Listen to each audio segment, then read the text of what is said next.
Hey, shalom, family. Shalom, everyone. Hope everybody's in a good place.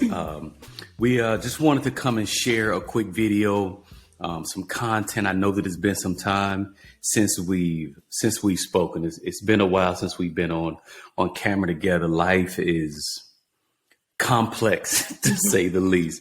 It's always a lot going on.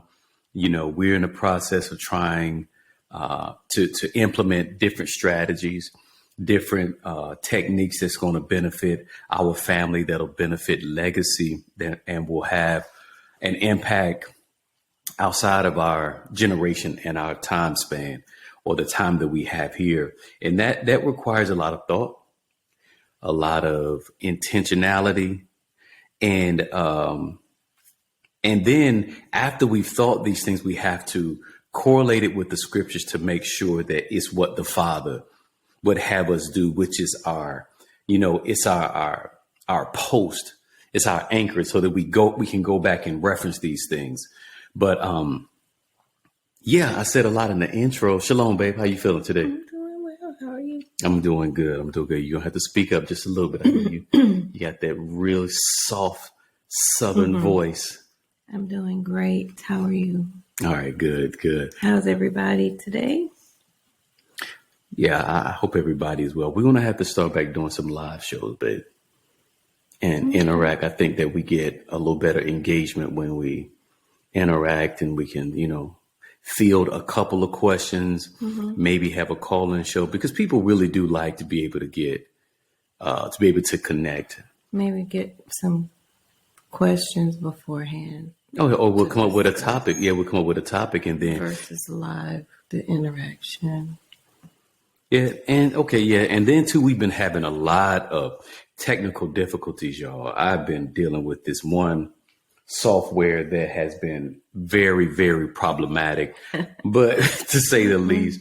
But we're gonna work through it. It's gonna be all right. We're gonna figure it out. But before we get into it, family, please take a moment, like the video. Please subscribe. We're working on getting our subscribers up so we can share just to a broader audience. And if you've been getting value from it, please do, share it with others.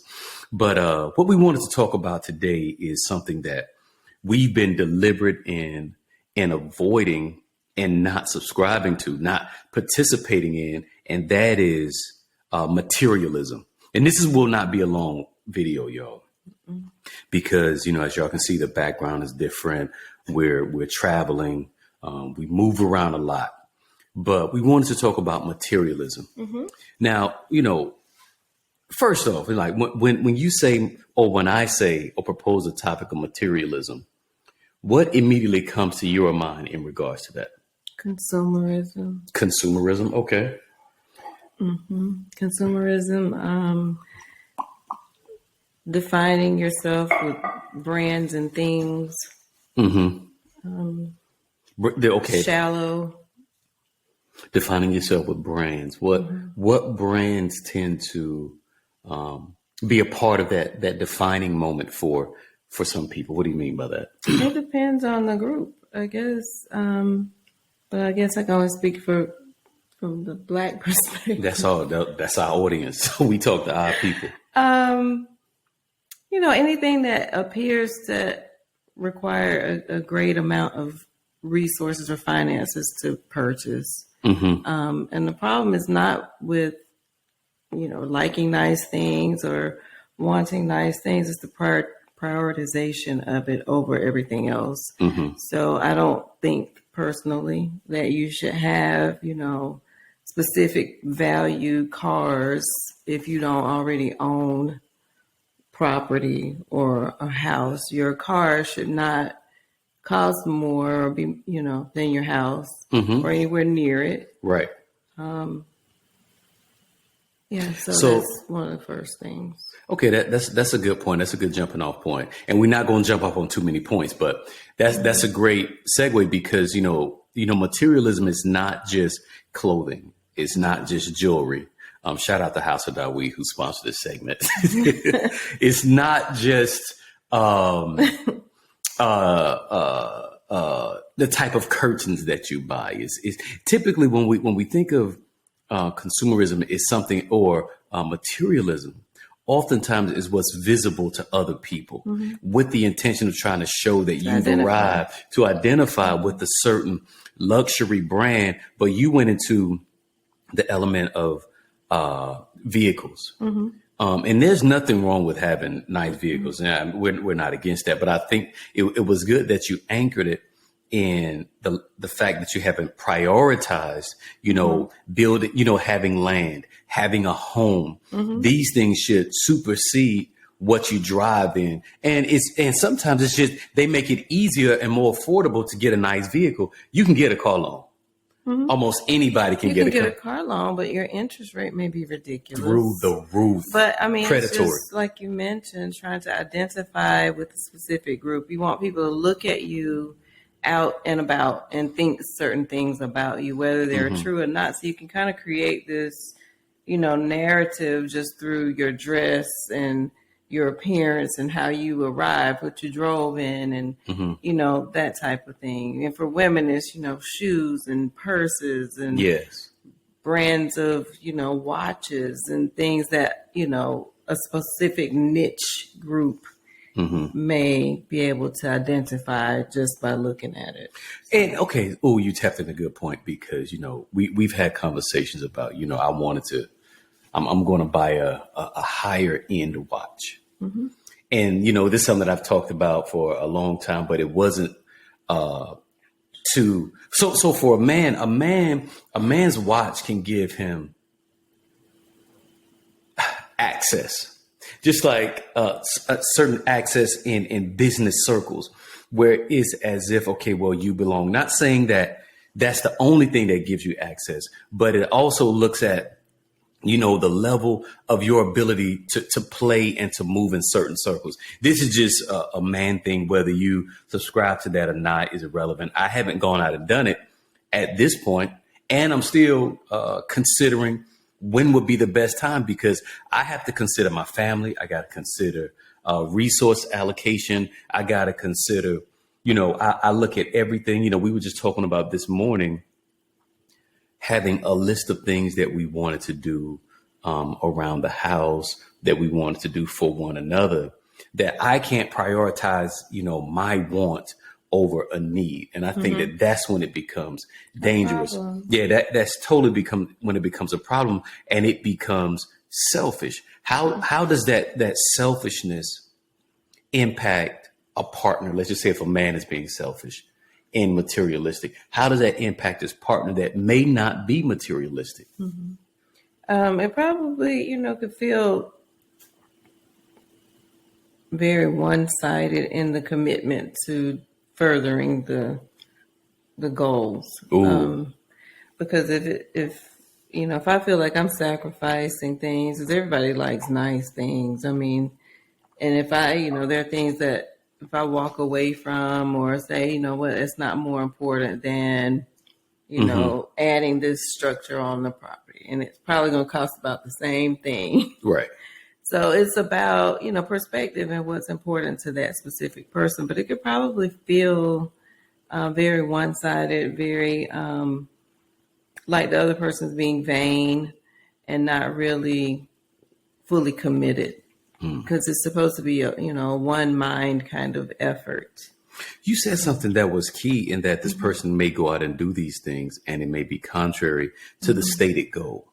That the goal has to be clearly defined. It's got to be, everyone knows what the goal is, and we have to work together to get that. But if someone is marching, on this materialistic path of consumerism, that can be counterproductive. That can be, that can cause, other people to consider, like, wait a minute, why am I the only one that's sacrificing? Why am I the only one that is putting off for the stated goal? It's as if the goals don't matter to the other partners. So we have to be achad. We have to be one with that. What are your thoughts about that? Yeah, I mean, that's basically this, what I just said. But if you don't have, if you don't have, a singular vision, then it's, you have to also consider every time you're, your partner may not value the same things that you do, or may not look at things in the same way that you do either. Just because you are, ready to go all out for something doesn't mean that they don't want the same thing because they want to move at a slower pace. Or they, so it's important to, have those conversations to make sure that there's alignment with, executing on whatever those things are. No, that's good. Because without a vision, the people perish. So, as a man, I know that we have a lot of single men that watch what we do, that you have to inspire your wife and the person that you want with a vision. You have to give them something. You have to have an objective that they can move toward and assist you with. If they're going to be that helpmeet, they're going to help you meet the goals and the objectives and help you to be able to perform it. You have to give them something, and then you have to buy in first, because if you don't buy in 100%, it's going to be difficult for you to inspire others to buy in 100%. That's just good leadership principles. And as a father and as a husband, there's leadership skills that you have to develop, that you have to learn to prevent from sending mixed messages, which can cause the lag, which can cause them to be susceptible to second guessing, because, we're not infallible. Men make mistakes. We are on this journey of life that, if you have those that are above you, meaning, fathers and elders and them that are in a specific field that you're pursuing, that can try to help you with those pitfalls, that's beneficial.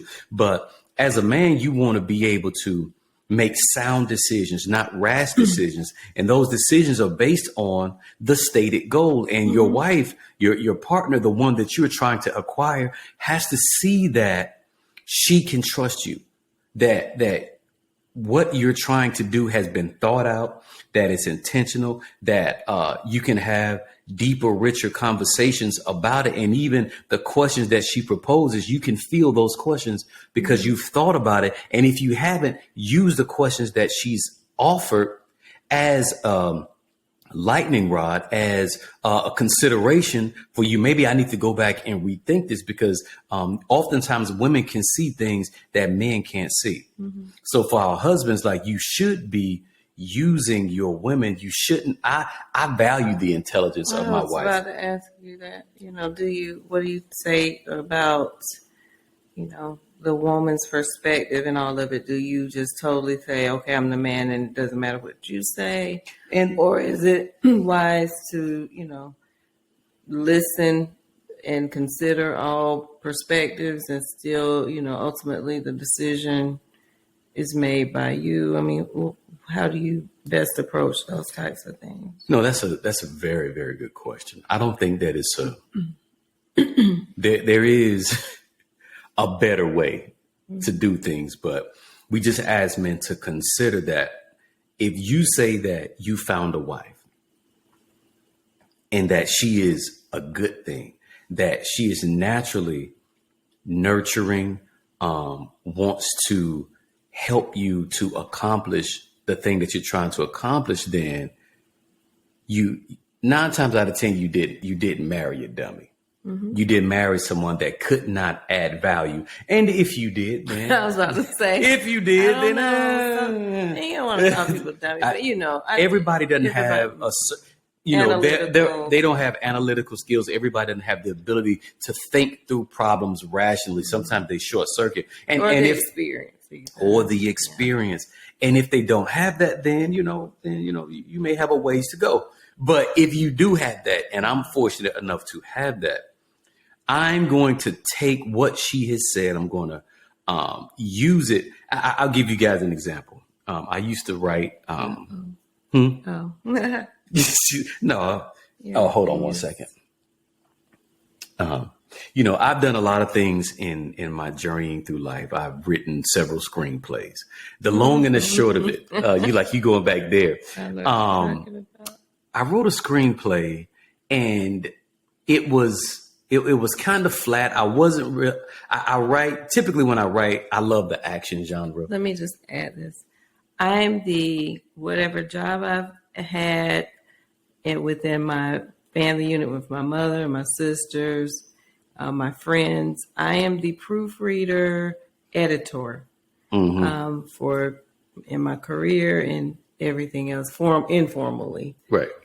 So go ahead. Yeah. So, I just well, and see that could, like, when you're saying that could just be punctuation, that could be grammar versus the overall context of a screenplay. So I wrote a screenplay and I let her read it, and she gave me some really high points to consider, shifting some things around, maybe going back to the drawing board, because what I intended to communicate in regards to the character, she said it just wasn't there.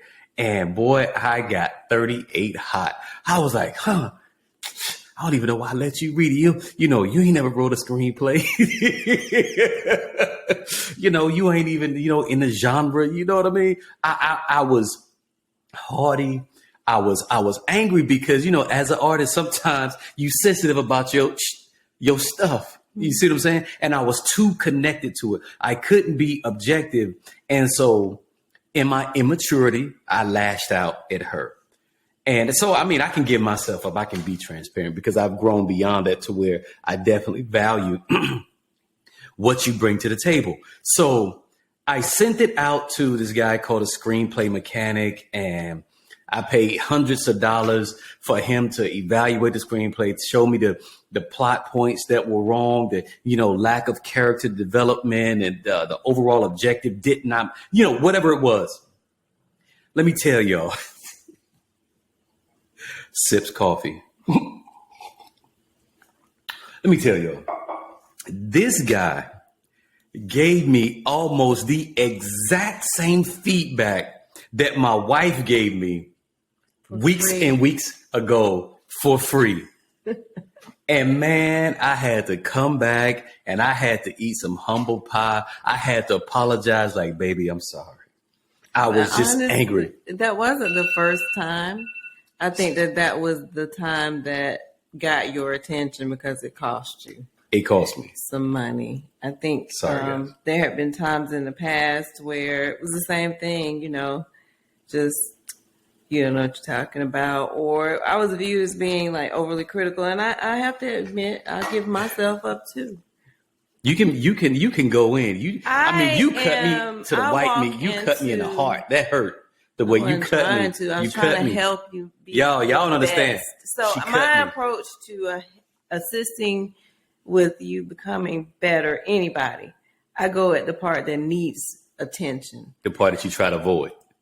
Mm-hmm. The part, usually that's the part that the person is trying to hide. Or the part that just, it sticks out to me. It's just, that's just how I'm wired immediately. It's just like, I'm, trained in process improvement methodology, and it was just a natural, progression in my career path that I see the error. It stands out to me. So when I say things, I'm not, politically correct. I'm not going to go to you like, oh, babe, it's great that you've taken the time to write this really, really thoughtful screenplay. I feel like I needed that, though. But that's how, that's where you're coached to, give people feedback. Right. Is to start with the positive and kind of, what went well, I don't need that. What could be better. Yeah, you did need that, though. I said now. Right. I don't need that. You've gotten to where it's like, you understand that's just, I'm not being overly critical. I'm just, if I don't mention it, it's fine. Right. That's just me. So I think, my approach to things has changed a bit too. Yeah. Especially at home. And I try not to just be. So, you try not to be what? Just come off very critical, because I think people can be sensitive. And if they've opened up to, get your feedback, it's not for you to just attack and just say, oh, well, I was waiting on you to ask me because it's just awful. It's not, But y'all, after she gave me the feedback and I took it to the screenplay mechanic and he gave me the same thing, I had to humble myself and apologize. I rewrote the script, rewrote it. And I said, all right, baby, will you take a look at it? She was like, no, send it back to him. Don't send it to me. No, send it back to him. And you would not read it. You were, because I had offended her, even though I apologized. when no one wants to be devalued. No one wants to feel unappreciated when they're taking their time out. So now I'm going to send it back to your guy. And I did. I sent it back to him, and then it was right. It was ready. But we have to value the people that we have, and we got to cut this off. We're going to finish this up another time. But I wanted to end on this point. You said how you've learned as a wife to present things differently to a husband. You have to, the purpose of communication is to present it in a way where the person can receive it. Mm-hmm. So oftentimes, I've even told my wife, in the transition in our relationship, there is a level of reverence and respect that the wife has to have for the husband, and vice versa, mm-hmm. where we can see, I don't want to say supervisorial, I don't want to say, necessarily managerial. However, in the family, there is hierarchy, right? Mm-hmm. That, she has to present things to me a certain way that we can see occupationally and in the job that our wives and even the husbands, you can refrain from being emotional on the job. Mm-hmm. When you present something to your manager, to your supervisor, the person that controls the purse strings or the wallet strings, the bank account, you can restrain when you're dealing with them. But when you come home, it's as if all feathers are off. So you've been able to transition mm-hmm. with that, where you said you learned to take a different approach mm-hmm. in what you're presenting. I mean, if the end goal is to have what you're saying to be considered and received, mm-hmm. then you have to consider who you're speaking to. Mm-hmm. And I think that's what you're mentioning when you say at work, people don't just say whatever. You think through a few times, how would I get this raise? Should I say I just need some more money? Or maybe I'll take the cost of living approach. Yeah. Maybe, you think through, all these different things and scenarios and just considering all factors, then you have some type of response. It's not a long drawn out process. It's really a quick, thought pattern, mm-hmm. but you still are thoughtful in saying things. And I think that that's what we have to do. And it wasn't always like that. You would say to me, you wouldn't say that to your boss at work. Mm-hmm. You wouldn't talk to me, your boss, like that. Would you say that to those so-and-sos at work? Right. And that resonated with you? I had to think about it. I mean, but me, I might say it at work. I don't know. I did get a book given to me, How to Say It at Work, from a former boss, because I was one of those people that really, whatever, somebody got to say it in the room. But it's okay to say it, but it was a way to say it. But you made that transition. As we wrap it up, what admonishment would you give to the sisters in regards to how they may be presenting something to their husband? Well, how did we get here? When we talk about being materialistic? Oh man, it's right. This is just a conversation. This is a conversation. This is streams of consciousness. As we sipping coffee. All right.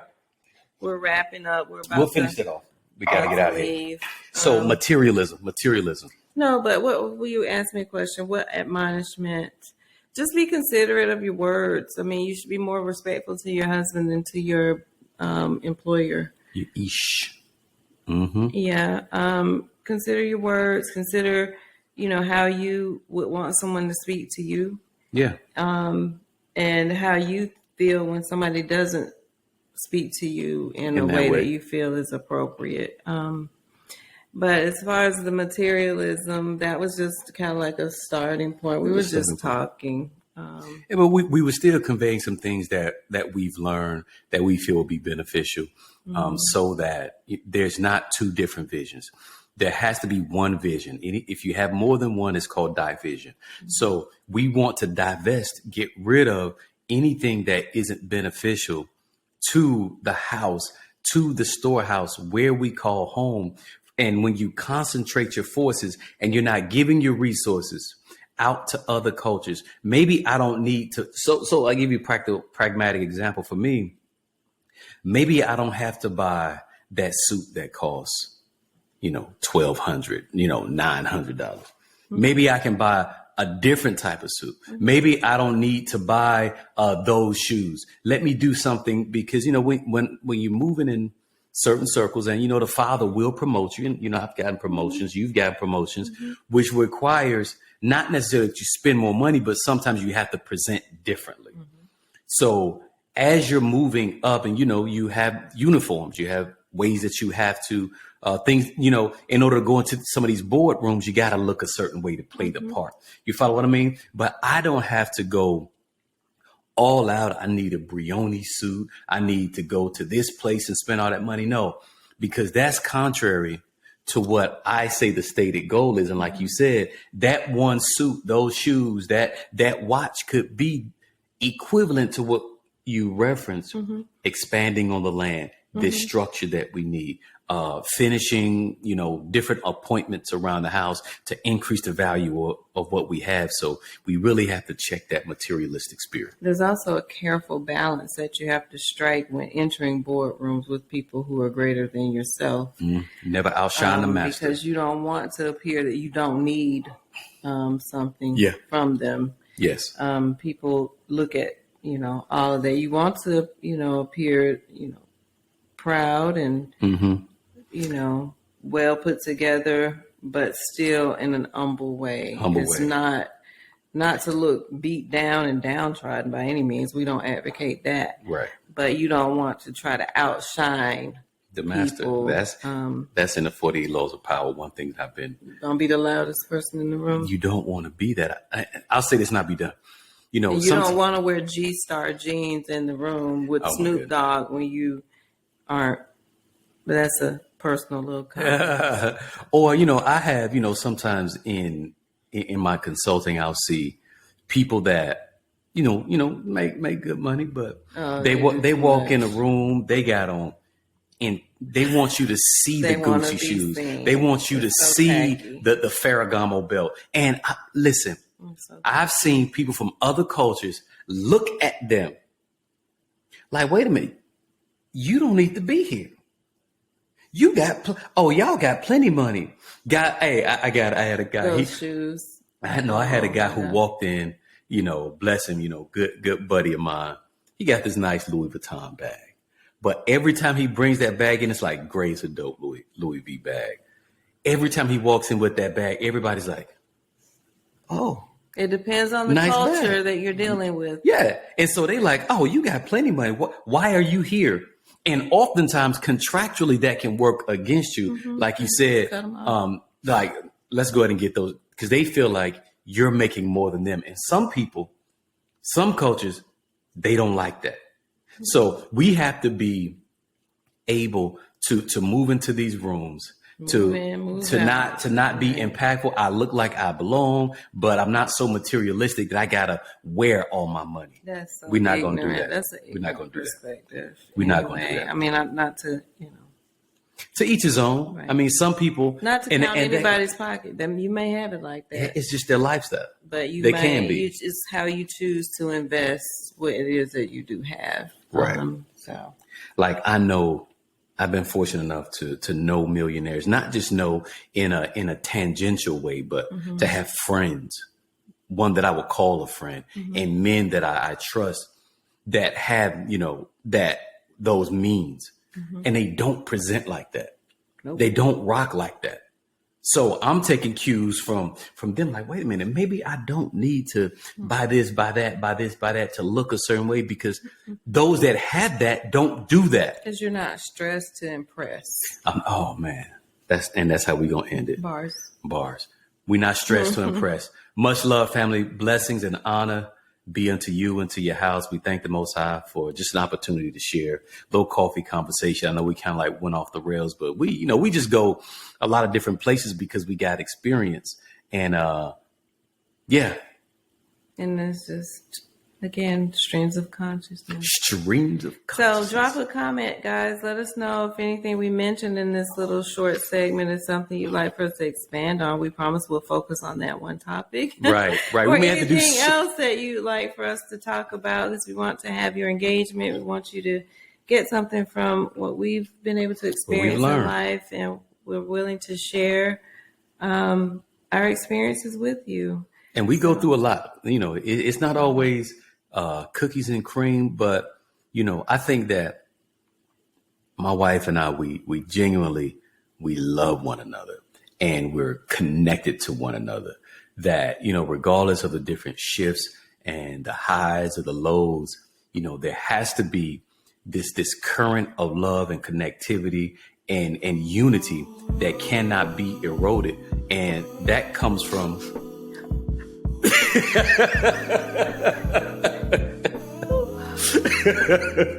you or something else. We signing off.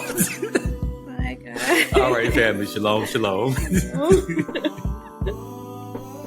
That was great. That was great. Stuck in my past, about to read